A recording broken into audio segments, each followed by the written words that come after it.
नमस्कार. मीरा भाईंदर सार्वजनिक गणेशोत्सव समन्वय समिती आणि केशवसृष्टी संस्था स्तंभ संस्था यांच्या माध्यमातून गणेशोत्सवाच्या दरम्यान एक स्तुत्य उपक्रम आम्ही घेऊन येतोय.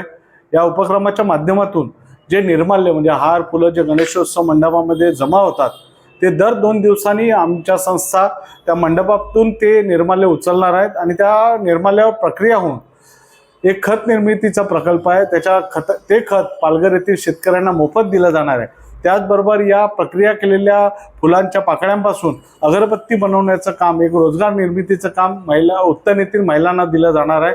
हा स्तुत्य उपक्रम आहे. याच्यासाठी आपण सर्वांनी आम्हाला सहभाग करावा, सहयोग द्यावा.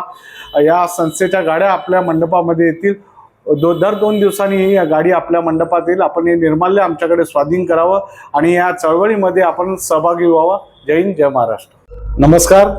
मीरा भाईंदर सार्वजनिक गणेशोत्सव समन्वय समिति और स्तंभ संस्था और केशवसृष्टि संस्था की ओर से गणेशोत्सव के दरमियान एक उपक्रम की शुरुआत हम करने जा रहे हैं, जिसमें हर मंडप में जो भगवान जी की पूजा अर्चा करने के बाद जो हार फूल बस्ते जो निर्माल्य वो हम लोग कलेक्ट करेंगे. उसके ऊपर प्रक्रिया करके खत निर्मित की जाएगी और वो खत पालघर के जिला के किसानों को मुफ्त दिया जाएगा. उसी के साथ ये जो हार फूल है इनके साथ प्रक्रिया करके अगरबत्ती बनाने का काम किया जाएगा. उससे उत्तन की महिलाओं को रोजगार मिलेगा. और ऐसा योजना हम लोग इस संस्था के माध्यम से लाए.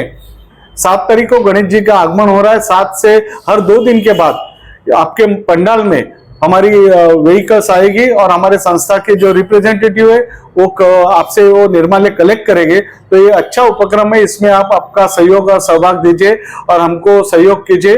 जय हिंद, जय महाराष्ट्र.